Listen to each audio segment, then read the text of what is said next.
नमस्कार, मी स्नेहा. आपण पाहताय साम टीव्ही सेक्स एक सुखी जीवनाचा मंत्र. डॉक्टर विजय दहिफळे यांच्यासोबत या कार्यक्रमाच्या लाईव्ह भागामध्ये मी तुमचा सगळ्यांचं मनापासून स्वागत करते. मंडळी, या मंचावर आपण याआधी सेक्स आणि त्या संदर्भातल्या विविध महत्त्वाच्या विषयांवर डॉक्टर विजय दहिफळे यांच्याकडनं शास्त्रोक्त माहिती जाणून घेतली आहे. मग योगा, म्युझिक, झुंबा, सेक्स, धूम्रपान, मद्यपान अशा वेगवेगळ्या विषयांवर डॉक्टर विजय दहिफळे यांनी आपल्याला शास्त्रशुद्ध वैज्ञानिक शैलीत, सहज शैलीत मार्गदर्शन केलंय. आज सुद्धा महत्त्वाच्या विषयाकडे आपण वळणार आहोत. मात्र त्याआधी डॉक्टर विजय दहिफळे यांच्याबद्दल जाणून घेऊयात एका छोट्याशा व्हिडिओ क्लिपच्या माध्यमातून. डॉक्टर विजय दहिफळे हे एक सुप्रसिद्ध सेक्सोलॉजिस्ट, यूरोलॉजिस्ट आणि अँड्रोलॉजिस्ट आहेत. डॉक्टर विजय दहिफळे यांचे क्लिनिक संभाजीनगर, हैदराबाद, दिल्लीमध्ये द्वारका आणि पुणे येथे आहेत. त्याचबरोबर नवी मुंबईमध्ये नेरूळ, खारघरमध्ये मेडिकोर हॉस्पिटल, ठाणे, दादर, अंधेरी, कल्याण, नाशिक, नागपूर, अहमदाबाद आणि दुबईमध्ये सुद्धा त्यांचे क्लिनिक्स आहेत. डॉक्टर विजय दहिफळे हे नेहमीच देशविदेशात कॉन्फरन्सेस आणि सेमिनार्ससाठी जात असतात आणि सेक्सबाबतच्या सगळ्या समस्यांवर मार्गदर्शन करत असतात. आपल्या वयाची 50शी जी असते ना, ती आपल्याला एका वेगळ्याच टप्प्यावर सगळ्याच दृष्टीने शारीरिक, मानसिक स्तरावर घेऊन जाते. आणि याच वयाची 50शी गाठल्यानंतर आपलं सेक्स लाईफ कसं असावं, लैंगिक आयुष्य कसं असावं, ज्या काही लैंगिक समस्या आपल्याला 50शी नंतर उद्भवतात त्यावर काय इलाज आहे आणि त्यावर मात करून आपण आपलं सेक्स लाईफ कसं चांगलं करू शकतो, याबद्दल आपण आज जाणून घेणार आहोत. आणि त्यासाठी डॉक्टर पुन्हा एकदा आपल्यासोबत आहेत. सरांचं स्वागत करूया. डॉक्टर, तुमचं स्वागत आमच्या स्टुडिओमध्ये. नमस्कार. प्रेक्षक हो, सेक्सकडे पाहण्याची आपली दृष्टी काहीशी वेगळी असते. किंवा केवळ शारीरिक सुख मिळवण्यासाठीच जोडीदाराबरोबर चांगले शरीर संबंध आवश्यक असतात असं नाही, तर शारीरिक, मानसिक आणि कौटुंबिक स्वास्थ्याच्या दृष्टीने जोडप्याचं सेक्स लाईफ हे चांगलं असायला हवं आणि त्याला तितकंच महत्त्व सुद्धा दिलं गेलं पाहिजे. स्त्री पुरुषांच्या नात्यांमध्ये मानसिक, भावनिक आणि शारीरिक जवळीक महत्त्वाची आहे आणि ती जर नसेल तर संसार हा कायमचा मोडू शकतो, नातेसंबंध दुरावू शकतात. आणि अशाच परिस्थितीत असलेल्या आपल्या 35 वर्षीय घटस्फोटित मुलाला घेऊन एक गृहस्थ जे आहेत, जे बऱ्यापैकी उच्चपदस्थ अधिकारी म्हणून निवृत्त झाले होते आणि जे एक मध्यमवर्गीय म्हणण्यापेक्षा एक सुखवस्तू कुटुंबातील, उच्चभ्रू कुटुंबातील व्यक्ती होते, असे एक गृहस्थ आपल्या मुलाला घेऊन सरांच्या पुण्याच्या क्लिनिकला आले. आणि हे गृहस्थ आपला साम टीव्हीवरचा हा शो जो आहे तो नियमित पाहायचे आणि हा शो पाहूनच ते डॉक्टर विजय दहिफळे यांना भेटायला आले होते. मोठ्या आशेने आले होते. ते वर्षभर आधी त्यांच्या मुलाचा घटस्फोट झाला होता आणि त्यामुळे मुलगा नैराश्यात गेला होता, निराश झाला होता. काहीशी मानसिक स्थिती त्याची डळमळली होती. पण काही मानसोपचार त्यांनी घेतले आणि त्याची काहीशी स्थिती, मनस्थिती सुधारल्यानंतर हे पाहत त्याच्या वडिलांनी त्याला डॉक्टर विजय दहिफळेंकडे आणलं. मुलाचं दुसरं लग्न करायचं आहे आणि त्याआधी डॉक्टर विजय दहिफळे यांचा सल्ला हवा म्हणून ते फार आशेने डॉक्टरांकडे आले होते.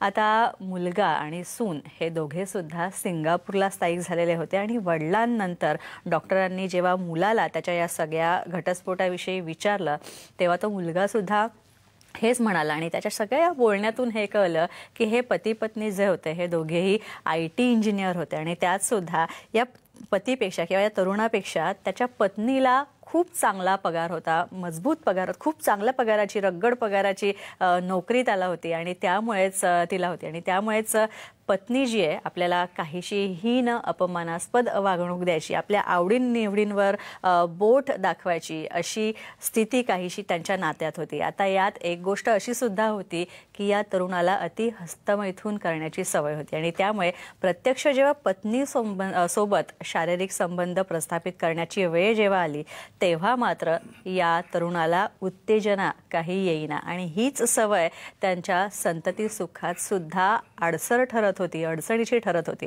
आणि त्यामुळे दोघांमध्ये वादविवाद व्हायचे आणि नंतर याचं रूपांतर घटस्फोटात झालं. तसंच आता सर्व बाब हे सगळं सांगितल्यावर, सगळा इतिवृत्तांत सांगितल्यावर डॉक्टर विजय दहिफळेंच्या मुख्य बाब काय, काय लैंगिक समस्या आहे ती त्यांच्या लक्षात आलं आणि सरांनी या तरुणाचं समुपदेशन केलं. नक्की त्याला कुठल्या प्रकारची लैंगिक समस्या आहे याबद्दल त्याच्या वडिलांना सुद्धा कल्पना दिली आणि काय उपचार आहेत हे सुद्धा त्यांना सांगितलं आणि योग्य ते समुपदेशन आणि उपचार या तरुणाला त्यांनी देऊ केले.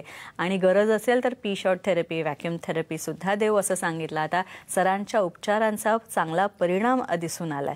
तर डॉक्टर, मला इथे एक गोष्ट हे सगळं ऐकताना, हा प्रसंग अनुभवताना जाणवली की ती म्हणजे आपल्या आयुष्यात वैवाहिक जीवनाचं आणि त्या वैवाहिक जीवनात सुद्धा सगळ्याच बाजूंनी अगदी शारीरिक, मानसिक आणि भावनिक, सामाजिक दृष्टीने वैवाहिक संबंध किती महत्वाचे आहेत आणि लैंगिक दृष्टीने सुद्धा. आणि सगळ्यात महत्वाचं म्हणजे लैंगिक शिक्षण किती महत्वाचं आहे ते सुद्धा आपल्याला कळतं. नक्कीच. आणि महत्वाचं या ठिकाणी पाहताय कंडिशन कशी आहे. या ठिकाणी हाय एज्युकेशन, सेक्स एज्युकेशनचा अभाव आणि IT क्षेत्रामध्ये असल्यानंतर कशा पद्धतीच्या सवयी जोडतात आपण थोडं डिस्कस करूया. बघा, IT क्षेत्रामध्ये काय होतं, वर्क फ्रॉम होम, नेहमी तुम्ही त्या PCवर, कॉम्प्युटरवर असता. आणि एक माझा अनुभव सांगतो तुम्हाला. जे माझ्याकडे येणारे जे कोणी समजा व्हिजिटर्स आहेत, त्यामध्ये जे ह्या कॉम्प्युटर्स किंवा सॉफ्टवेअर्स किंवा वर्क फ्रॉम होममध्ये आहेत ना, त्यांना त्याचं एवढं ॲडिक्शन लागतं आणि मध्ये बोर झालं की लागलीच ते पॉर्नोग्राफीकडे वळतात. मग ते पाहून त्यांना उत्तेजित झाल्यानंतर त्यांना सवय लागते हस्तमैथूनची. मग अशा केसेसमध्ये ॲक्च्युअल लग्नाच्या लाईफमध्ये अशा अडचणी येतात. दुसरा भाग, बुद्धिमत्ता तुमची आणि एज्युकेशन याचा काही संबंध असतो का? म्हणजे किती तुम्ही हायली एज्युकेट झालात ते घरामध्ये कोणी संस्कार का महत्त्वाचे असतात. लग्नामध्ये तुम्हाला एक कॉम्बिनेशन आहे तळूचं, संस्कार आहे, एज्युकेशन आहे आणि स्वतः दोघांचं लाईफ आणि आजूबाजूच्या घरच्यांची त्यात लुडबुड नसणे. आणि हे एकमेव कारण आहे की या ठिकाणी जास्त प्रमाणात आपण घटस्फोट आढळतात. अशी केस कशी हँडल करावी, अशा केसमध्ये काय प्रकारचं एज्युकेशन लागतं हे आपण नक्की पाहूया. नक्कीच. त्यामुळे तुम्ही सुद्धा तुमच्या लैंगिक समस्या मान्य करा आणि लैंगिक शिक्षणाचा जर अभाव असेल, तुम्हाला असं वाटत असेल की अमुक एक ज्ञान मला नाही आहे लैंगिकतेसंदर्भातलं, तर ते नक्कीच घ्या. आणि त्यासाठीच खरं तर आमचा हा मंच आहे. डॉक्टर विजय दहिफळे यांना सुद्धा तुम्ही भेटू शकता आणि त्यांचं मार्गदर्शन घेऊ शकता, त्यांचं समुपदेशन घेऊ शकता. सरांची महाराष्ट्रभरातली क्लिनिक आहेत. मग संभाजीनगर, पुणे, नेरूळ, दादर, खारघर, तसंच कल्याण, नाशिक, नागपूर, नवी मुंबईमध्ये सुद्धा सरांची क्लिनिक्स आहेत. तिथे तुम्ही जा. दुबईमध्ये सुद्धा त्यांचं क्लिनिक आहे. तिथे तुम्ही जा, सरांचा सल्ला घ्या. तुम्हाला जे काही तुमच्या सोयीचं ठिकाण असेल तिथे तुम्ही जाऊ शकता, सरांचा सल्ला घेऊ शकता, त्यांचं मार्गदर्शन घेऊ शकता आणि सरांना नक्कीच भेटू शकता. तुमच्या सगळ्या शंका कुशंका नक्कीच दूर होतील. आणि आता जर तुमच्या मनात काही शंका कुशंका असतील, काही लैंगिक समस्या असतील तुमच्या, किंवा काही माहिती तुम्हाला लैंगिक समस्यांविषयी हवी असेल किंवा त्याच्यावर काय उपचार असतात याविषयी माहिती हवी असेल, तर आता तुम्ही थेट आमच्या कार्यक्रमात सामील होऊ शकता. आणि त्यासाठी आमचा स्टुडिओ क्रमांक लिहून घ्या. आमचा स्टुडिओ क्रमांक आहे 0226930444. चला तर मग डॉक्टर, पहिला फोन आलेला आहे संध्या उबाळे यांचा, त्यांचा कॉल घेऊया. संध्याजी, तुमचं स्वागत आहे. प्रश्न विचारा. नमस्ते सर. नमस्कार जी, बोला. शारीरिक संबंध ठेवत असताना अचानक कंडम ब्रेक झाले तर नको असलेली गर्भधारणा टाळण्यासाठी काय करावे याबद्दल सांगा सर. सेक्स एज्युकेशनचा एक बेसिक मुद्दा आणि आपल्या सुखी जीवनाच्या मंत्राच्या पुस्तकात हे मेन्शन केलंय. आणि हे होतं बऱ्याचदा. का होतं आणि काय करायला पाहिजे हे बघा. सर्वात महत्त्वाची गोष्ट सांगतो. पहिल्यांदा संध्याजींचं अगदी मनापासून स्वागत. आणि त्याचबरोबर जगभरातील आपली सर्व दर्शक या ठिकाणी जे हा शो पाहत आहेत त्यांचं देखील या कार्यक्रमामध्ये लाईव्ह बघात मनापासून अभिनंदन आणि कौतुक यासाठी की ज्या पद्धतीने तुम्ही हा शो पाहून त्या ठिकाणी स्वतःच्या जीवनामध्ये बदल करून घेताय. ज्या कारणामुळे तुमच्यामध्ये एक प्रकारचं डिप्रेशन येत चालले त्याला तुम्ही दूर करताय. आणि आपण जसं सांगतो त्या पद्धतीने लग्न करण्याच्या अगोदर तुम्ही सल्ला घेताय. हेच तर आमच्या या मंचाचं फलित मानायला हरकत नाही. या ठिकाणी सध्या विचारलं की बऱ्याचदा ऍक्ट करताना बऱ्याचदा त्या ठिकाणी प्रोडक्शन जर ब्रेक झालं तर काय करायला पाहिजे. काही घाबरायची गरज नसते यामध्ये. म्हणजे एकाच इंटरकोर्समुळं त्या ठिकाणी प्रेग्नन्सी राहते असं नसतं. पण महत्त्वाची गोष्ट सांगतो, अशा वेळेला तुम्हाला एक इमर्जन्सी पिल असते. ते बऱ्याचदा तुम्हाला माहितीची आमच्या सुखी जीवनाच्या मंत्रकाच्या पुस्तकात मिळेल. ते इमर्जन्सी पिल घेतली म्हणजे त्यामुळे तुमच्या या हार्मोनल बॅलन्स जे आहेत त्यामध्ये चेंजेस होऊन ती अनवॉन्टेड प्रेग्नन्सी राहणार नाही. आणि नुसतंच हे प्रेग्नन्सी चाललेलं आहे का नाही, नॉन पार्टनर नॉन इन्फेक्टेड का महत्त्वाचं आहे. बरेचदा STD आहे, STI आहे, याचं देखील काही प्रॉब्लेम होऊ नये म्हणून तो नॉन पार्टनर लागतो. पण अननोन असेल तर सांगता येत नाही. तर देखील 24 आवरमध्ये एक प्रिव्हेंटिव्ह डोस देखील यांना घ्यायला लागतो. अधिक माहिती आपल्या सुखी जीवनाच्या मंत्राचं पुस्तक विस्तृतपणे दिली आहे. त्यानंतर आणखी एक फोन आहे डॉक्टर. नगर, अहमदनगरवरून निशाजी आहेत, त्यांचा कॉल घेऊया. निशाजी, स्वागत आहे तुमचं आमच्या शो मध्ये. प्रश्न विचारा डॉक्टरांना. नमस्कार सर. नमस्कार. नमस्कार जी, बोला. सर, पुरुषातील कमजोरीसाठी वापरल्या जाणाऱ्या पेनाइल स्प्लिंटने योनीवर काही परिणाम होतो का आणि तो कसा टाळावा त्याबद्दल माहिती सांगा. क्या बात आहे, क्या बात आहे. आपल्या हिंदी लिंक आपल्या युट्यूबच्या बहुतेक पाहिलेले आहेत. पेनाइल स्प्लिंट म्हणजे जे मेलसाठी वापरले जातात आणि त्याचा काही दुष्परिणाम होतो का किंवा योनीवर काही परिणाम होतो का? काय होतं माहिती का, बरेचदा माझ्याकडे येणारी कपल जे आहेत ना, न सांगता मी घरी सांगितलं नाही म्हणे, कशाला सांगू म्हणे घरी विनाकारण भांडणं म्हणे. असं नसतं मित्रांनो. काय माहिती का, तुमची प्रत्येक गोष्ट ही तुमच्या पार्टनरला माहीत पाहिजे आणि त्या एवढ्या हुशार असतात ना, तुम्ही जर नाही सांगितलं ना त्यांना फार लवकर कळतं. त्यामुळे नंतर पुढे होणारा जो हेडेक आहे ना, तो जर टाळायचा असेल तर आपल्या पार्टनरला सांगून जायचं. पेनाइल स्प्लिंट काय असतात, काही जणांना मला औषध पण नकोय, मला ॲसिडिटी होते, मला हेडेक होतो, किंवा काही हृदयाचे आजार आहेत, काही प्रोस्टेट कॅन्सर आहे, किंवा काही इतर प्रकारचे असे आजार ज्यामध्ये आपल्याला दुसरे मेडिसिन देता येत नाही. तर अशा केसमध्ये काय करायला लागतं, तर हे मेडिसिन चालत नसतील. पेनाइल स्प्लिंट म्हणजे एक सिलिकॉनचे 2 रिंग असलेली, मागचा भाग पुढचा भाग, त्याला खाली कनेक्ट करणारी एक रिंग असते आणि ती काय करते, जी पार्शियल ताठरता असते ती त्याला इरेक्ट फॉर्ममध्ये ठेवते. या ठिकाणी कुठलाही बाकी मेडिसिनचा दुष्परिणाम नाही, कुठल्याही प्रकारचं इंजेक्शन नाही, काही जरी नसेल, हे त्या ठिकाणी ताठरता देते आणि नक्कीच त्यांच्या पार्टनरला त्या ठिकाणी संभोग करता येतो. आणि महत्त्वाचं काय, तर योनीवर काही दुष्परिणाम होतो का, या ठिकाणी ह्या रिंग्स आणि या ठिकाणी कनेक्टिंग रॉड असल्यामुळं लुब्रिकंट वापरणं अतिशय आवश्यक असतं, स्पेशली सिलिकॉन बेस, कारण ते थिक लुब्रिकंट असतात ज्यामुळे की योनीला काही इजा होणार नाही. यानंतर बेळगाववरनं रोहितजी आहेत, आपले नेहमीचे प्रेक्षक, त्यांचा कॉल घेऊया. रोहितजी, प्रश्न विचारा तुमचा. डॉक्टर नमस्ते, बोला. सर, मी आता तुमचा शो पाहून आता करेक्ट योगासन मेडिटेशन सगळं करत आहे. Very good. माइंड पूर्ती कूल झालेला आहे. छान छान. माइंडफुलनेस त्याला म्हणतात. बोला. अगदी फुल, काही टेन्शन नाही आहे. वा वा, गुड. आणि मग मी असंच कंटिन्यू केलं तर आमचं सेक्स आता पूर्ती सेक्स स्ट्रॉंग झालंय सर माझं. म्हणजे विदाउट मेडिसिन तुम्ही मेंटेन राहाल का यामुळे, बरोबर आहे? हा, विदाउट मेडिसिन कंटिन्यू आता कंटिन्यू करतो सर, न चुकता सकस आहार, फूड बुक घेतो ना, त्याच्यामध्ये वाचतो सर आणि सगळं करा. Very good. कंटिन्यूस ठेवायसाठी काय करायला बघा, म्हणजे सगळे काय विचारतात, सर मी किती दिवस कोर्स घेऊ, मी बरेचदा 1, 2, 3 महिने झाले तरी मी बरोबर झाला नाही. अरे हा आजारच नाही तर बरा कसा होणार, सांगूया ना. मी नेहमी काय सांगतो, हे बघा, तुमची बॅटरी जाऊन झाल्यानंतर तुम्हाला रिचार्ज करायला लागतं आणि त्यानंतर तुम्ही युटिलाइज केलं तर तुमच्या अल्टरनेटरमुळे किंवा त्या डायनमोमुळे ते रिफिल होणार. मग यामध्ये काय होतं, हा मुळात आजारच नाही. चांगला माणूस सुद्धा 10 वेळापैकी 2-3 वेळा हा फेल होतो. मग आपण त्याला म्हणायचं का तो आता कमजोर झाला किंवा त्याला काहीतरी आजार जुडला नाही, असं नसतं. तुमची मानसिक अवस्था आहे, त्या ठिकाणी कॉन्सन्ट्रेशन ॲबिलिटी आहे, शारीरिक फिटनेस आहे. त्यासाठी ते काय म्हणतात, जरी तुमची धावपळ आहे, त्या ठिकाणी काय तुमचा स्ट्रेस असेल, त्यासाठी दररोज तुम्ही भले ब्रेकफास्ट नाही केला तर चालेल, 1 तास एक्झरसाईज करणं, योगा आहे, स्विमिंग आहे, ज्याला जे जमेल, ज्याला जे आवडेल, या गोष्टी जर तुम्ही केल्या तर नक्कीच त्यातनं फायदा होता. आणि ते सांगतायत सकृतदर्शनी, त्यांना हे केल्यामुळे फायदा झालेला आहे. त्यांचं कौतुक, अभिनंदन.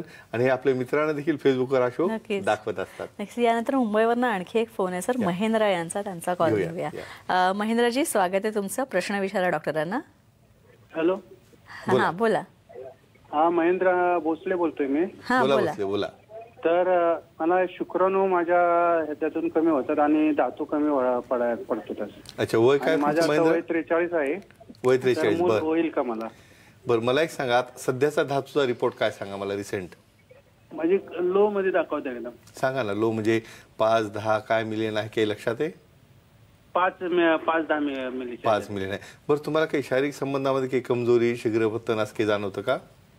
शारीरिक संबंध करताना असे सेक्स भावना होतात, पण लिंग ताठरता होत नाही. ताठरता होत नाही आणि कमजोरी पण आहे, बरोबर. आणि तुम्हाला मूल पाहिजे नाही का? हा, ठीक आहे, व्हेरी गुड. आता आपण हे पाहतोय, कोविडचं आणखी परत वातावरण येते, त्यामुळे सगळ्यांनी मास्क घेऊन येणं, काही डिस्टन्स ठेवणं हे काही दिवस आवश्यक आहे. ह्या कोविड झाल्यापासून खूप जणांच्या ह्या कंप्लेंट आहेत. काय करणार आहे सांगूया आपण. या ठिकाणी ज्या पद्धतीनं फुफ्फुसांवर परिणाम झालेला आहे या कोविडच्या विषाणूचा, त्याच पद्धतीनं hypothalamo pituitary gonadal axis, testicular hormones, त्याचबरोबर लिबिडो कमी होणं, भावना कमी होणं, हे काय म्हणतात. हे कॉम्बिनेशन जर प्रश्न काय विचारला, कमजोरी, शीघ्रपतन, लहान लिंग आणि मुलं न होणे. 5 मिलियन काउंट हा नॉर्मल नाही. नॉर्मल काउंट हा 15 मिलियनपासून ते 200 मिलियन पर ml एवढा असतो. नुसताच काउंट महत्त्वाचा आहे का नाही, त्याची फॉरवर्ड प्रोग्रेसिव्ह मोटिलिटी ही 50% जास्त पाहिजे. त्यामध्ये नॉर्मल फॉर्म्स देखील 50% जास्त पाहिजे. तर अशा प्रकारची जर समजा एनाटॉमी असेल, त्या ठिकाणी व्हॉल्यूम चांगला असेल, विस्कॉसिटी चांगली असेल, त्यामध्ये फ्रुक्टोज पॉझिटिव्ह असेल, प्रोटीन्सचं प्रमाण असेल, DNA त्यातला नॉर्मल असेल, या सर्व गोष्टी असतील तर त्या ठिकाणी तुम्ही नक्कीच प्रेग्नन्सी होते. पण काही जणांमध्ये काय होतं, 1-1 महिना 2-2 महिने तुमचा कॉन्टॅक्ट येत नाही. आणि बऱ्याचदा काय होतं, अँझायटी, परफॉर्मन्समध्ये अशी अँझायटी येते, तुम्हाला सांगितलं जातं 14व्या दिवशी संबंध झाला पाहिजे, मग 16व्या दिवशी झाला पाहिजे. जेव्हा असं कंपल्शन येतं ना, मग काय होतं, त्याच दिवशी तुम्हाला होत नाही. अशा प्रकारचं कंपल्शन ठेवू नका. बघा, सायकलमध्ये इव्हन मेन्सेस संपताना देखील तुमचा कॉन्टॅक्ट आला, तो स्पर्म योनीमध्ये गर्भाशयात गेल्यानंतर 5 ते 10 दिवस हा जिवंत राहतो. म्हणजे विचार करा, मिड सायकलपर्यंत येणारं एखादं दुसरं अंड त्यातनं आलं, त्याला ते फर्टिलाइज करतं. फक्त पीक पिरियड यासाठी सांगितलेला असतो की मिड सायकलला त्या ठिकाणी एलएस सर्च झाल्यानंतर त्या ठिकाणी ओव्ह्युलेशन होतं, परिपक्व अंडकोश त्यातनं बाहेर पडतं आणि त्यावेळेला स्पर्म त्या ठिकाणी जायला पाहिजे. आणि बरेचदा माझ्याकडे काय होतं, त्याच्यावर माझं प्रेशर आलं, मग सर मला ते त्या दिवशी करा म्हणून सांगितलं, मग त्या दिवशी झालंच नाही. मग अशा प्रकारे टेन्शन घेऊ नका. तज्ज्ञांना भेटा, सेक्सॉलॉजी, सिरोलॉजी, अँड्रॉलॉजीचा भेटा. अतिशय चांगल्या प्रकारचे टेस्टोस्टेरॉन रिप्लेसमेंट थेरपी आहेत कमजोरीसाठी, आणि त्याचबरोबर स्पर्म क्वालिटीसाठी ट्रीटमेंट देईल. मित्रांनो सांगतो, नॅचरली तुम्ही ॲक्टिव्हिटी करून प्रेग्नन्सी राहण्यामध्ये आणि आर्टिफिशियली, ठीक आहे, शेवटचा पर्याय असेल तर IUI किंवा IVFकडे जायला हरकत नाही. पण प्रायमरी जर तुम्हाला कमजोरी असेल, डिस्फंक्शन असेल, तुमचे संबंध होत नसतील तर कुठल्याही प्रकारे पुढच्या स्टेपला जायची गरज नाही. तज्ज्ञांना भेटा. नक्कीच भेटल्यानंतर तुम्हाला मूल व्हायचे आणि तुमचा सिमेंट काउंट क्वालिटी वाढण्याची चान्सेस अतिशय जास्त आहेत. यानंतर भुसावळवरनं फोन आहे सर, त्यांचा फोन घेऊया आपण. सुहास नाईक जी बोलतायत. सुहास जी बोला, प्रश्न विचारा. नमस्कार सर. नमस्कार. नमस्कार, बोला. मी भुसावळ सुहास नाईक बोलतोय. व्हेरी नाईस सुहासजी, बोला. ऐकतोय मी, बोलत राहा. बोला बोला. मी असं म्हणत होतो, मी माझं वय 63 आहे. ओके. तर मी असं विचारतो की बा संसार हा 5-5, 6-6 महिन्यानंतर 5-5, 6-6 महिन्यानंतर होतो, याला काय कर?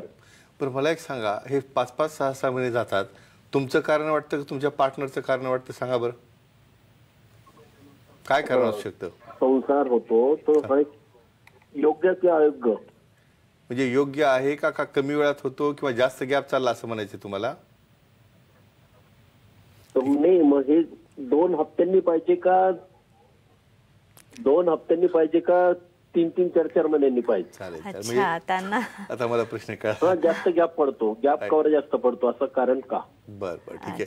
म्हणजे फ्रिक्वेन्सी किती असायला पाहिजे आठवड्यामध्ये, बरोबर आहे, नॉर्मल किती आहे आणि हा गॅप का पडतो, बरोबर आहे? ठीक आहे, सांगूया ना.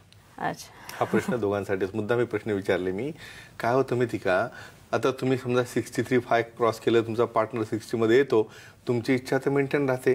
मग त्या ठिकाणी बऱ्याचदा पार्टनर रिलक्टंट होतो, काय मुलं मोठी झाले म्हणे, आता काय करायचं म्हणे, काय गरज आहे.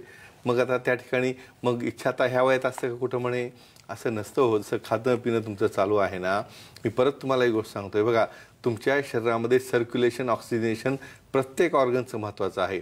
यांचं वय वाढल्याप्रमाणे प्रत्येकामध्ये कोणीही असो, टेस्टोस्टेरॉनच्या मात्रा कमी होतात, त्या ठिकाणी हार्मोन्स कमी होतात, त्यात वाहिन्यामध्ये बदल झालेले असतात, अवयवाकडे जाणारा फ्लो हा कमी झालेला असतो, म्हणून हा गॅप जायला लागतो. दुसरं अतिशय महत्त्वाचं सांगतो, मला बरेच जण काय विचारतात, सर मी गोळी खाल्ली आणि मला काहीच झालं नाही. गोळी खाऊन भिंतीकडे बघत बसल्यानंतर काय होणार आहे तुम्हाला? त्यामध्ये काय असतं, त्या ठिकाणी नायट्रिक ऑक्साईड बनणं, त्या ठिकाणी पार्टनरचा रिस्पॉन्स आहे, त्याचं इन्व्हॉल्वमेंट आहे, त्याचा फोरप्ले आहे, ह्या गोष्टी फार आवश्यक आहेत. तेवढ्याच प्रमाणात पार्टनर इन्व्हॉल्व असेल तर तुम्ही या ठिकाणी पार्टनरला देखील तज्ज्ञाकडे घेऊन या. अजिबात लाजू नका की माझं 60 झालं, 50 झालं, हे वयवडणं चालू असतं. तुमची मुलं म्हणून ही वेगळी प्रोसेस आहे, तेही मोठी होतील.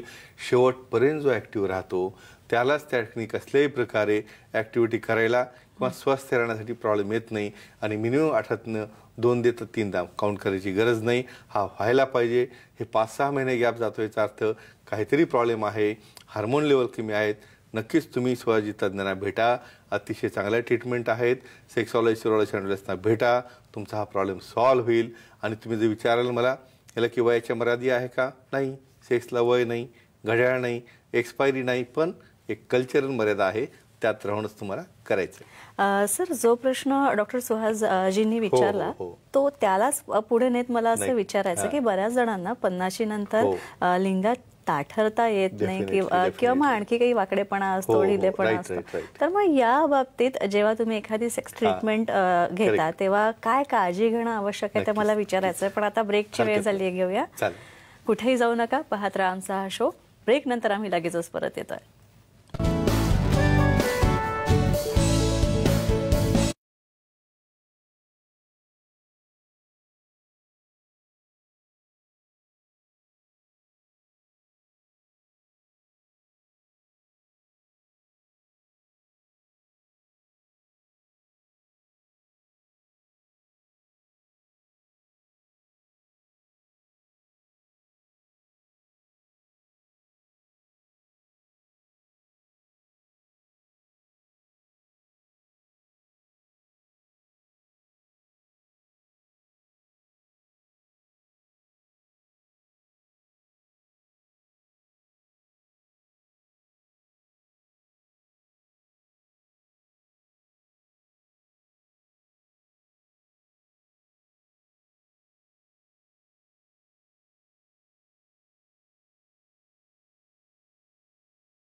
ब्रेक नंतर आमच्या शो मध्ये पुन्हा एकदा आपल्या सगळ्यांचं स्वागत. डॉक्टर, आता प्रश्नाचं उत्तर म्हणजे जो लिंगामध्ये वाकडेपणा असेल आणि कमजोरी असेल तर काय करायला पाहिजे? सेक्स ट्रीटमेंट घेताना काय काळजी? नक्कीच ह्या छोट्या छोट्या गोष्टी आहेत, अतिशय महत्त्वाच्या आहेत. आणि बरेचदा तुम्ही लाजून बुजून अक्षरशः हे बघा, मी बरेचदा पाहतो तुम्ही स्वतःकडे पण पाहत नाही हो कधी. बरोबर, मी बरेचदा सांगतो की तुमच्या त्या बाथरूममध्ये एवढा मिनमिनता छोटा लाईट असतो ना, त्याचा चांगला प्रकाश असू द्या ना. कमीत कमी एकदा तरी मी स्वतःला बघा, तुमचा शेप कसा आहे, तुमची बॉडी कशी आहे, तुमचे पार्ट कसे आहेत. कारण तुम्हालाच काही भागांचं स्वतः इन्स्पेक्शन करायचं आहे. हे डॉक्टर काही प्रत्येक ठिकाणी येणार नाहीत. मग अशा ठिकाणी तुम्हाला काही बेंड दिसला, वाकडेपणा असेल आणि तुम्ही सांगितला नाही आणि आपण पुढची ट्रीटमेंट द्यायला तर काय काळजी घ्यायला पाहिजे? अशा केसमध्ये पहिल्यांदा त्या वाकडेपणाला स्वतःला त्रास तर होतोच, पण पार्टनरला देखील होतो. म्हणून त्या ठिकाणी काही पी शॉर्ट इंजेक्शन थेरपी आहेत किंवा गरज पडलं तर काही सर्जरीद्वारे त्याला पूर्ववत केल्यानंतरच तुम्हाला ही कमजोरीची ट्रीटमेंट द्यावी लागते. कारण बऱ्याचदा हा वाकडेपणा देखील त्या कमजोरीचं कारण असू शकतो. आता वेळ झाली आहे आपल्या क्विज टाइमची, मात्र त्याआधी आजचे विजेते कोण आहेत? नक्कीच डेफिनेटली सांगूया. स्वप्नील माने बीडचे मागच्या वेळेसचे विजेते आपल्या सेंटरला आले, त्यांनी प्रोटीन घेतलं, गिफ्ट घेतलं आणि आपल्या मित्रांना देखील त्याच्यासाठी घेऊन गेले.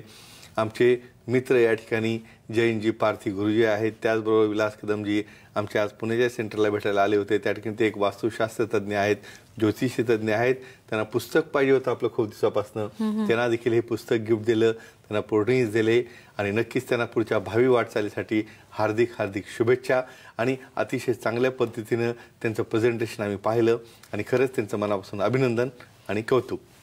नक्कीच. आणि तुम्ही एक गोष्ट लक्षात घ्या की सर आणि आमचा हा सगळा मंच, डॉक्टर विजय दहिफळे आणि आमची सगळी साम टीव्हीची टीम, आम्ही नेहमीच हा प्रयत्न करतो की समाजात लैंगिकता, लैंगिक समस्या या सगळ्या संदर्भातल्या काही प्रश्न असतील तर ते तुम्ही खुलून विचारा, मोकळेपणाने व्यक्त व्हा, स्वतःला काय तुमच्या भावना आहेत त्या व्यक्त करा. तसंच लैंगिक शिक्षणाचा अभाव आणि ही काळाची गरज लक्षात घेता आम्ही हा मंच त्यासाठीच उभारलेला आहे की लैंगिक शिक्षण आम्ही जास्तीत जास्त वयोगटांपर्यंत, जास्तीत जास्त समाजापर्यंत आम्ही हे पोहोचवू आणि या प्रयत्नाला आमच्या तुम्ही कुठेतरी साथ देताय यासाठी आम्ही तुम्हा सगळ्या प्रेक्षकांचे खूप खूप ऋणी आहोत.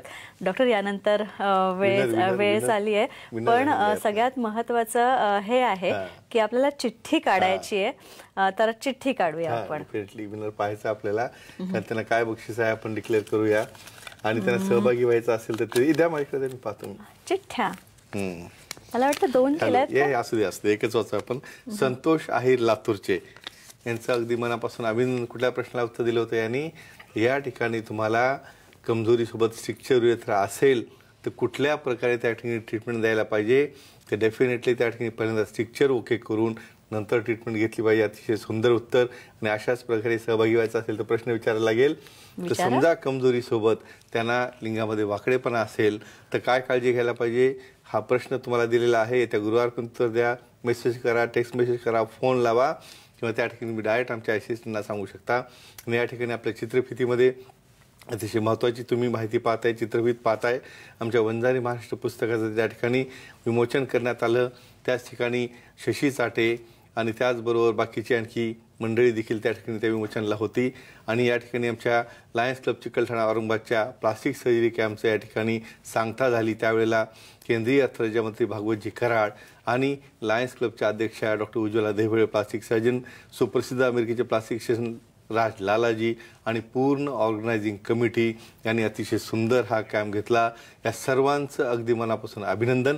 आणि आणखी काही इन्फॉर्मेशन आहे, माहिती आहे आणि आपल्या ह्या सर्व बघणाऱ्या दर्शकांचं तुम्ही इन्व्हॉल्व झाल्याबद्दल मनापासून अभिनंदन आणि कौतुक. आणि स्नेहाजी, तुम्ही काही असेल तर नक्कीच. शेवटी हेच मी म्हणेन की आमचा हा प्रयत्न तुम्ही अशाच उत्तरोत्तर यशस्वी करा आणि तुमचे त्यासाठी आम्ही खरंच खूप खूप आभार मानतो आणि तुमच्या स्वतःच्या ऋणी आम्ही आहोत की तुम्ही इतकं प्रेम आणि आपुलकी आम्हाला देताय. डॉक्टर, यानंतर वेळ झाली आहे प्रेक्षकांचा निरोप घ्यायची, तर घेऊया. यानंतर आपण इथेच थांबतोय. मात्र तुम्ही हसत खेळत राहा, खुश राहा, आनंदी राहा, स्वतःची काळजी घ्या. नमस्कार.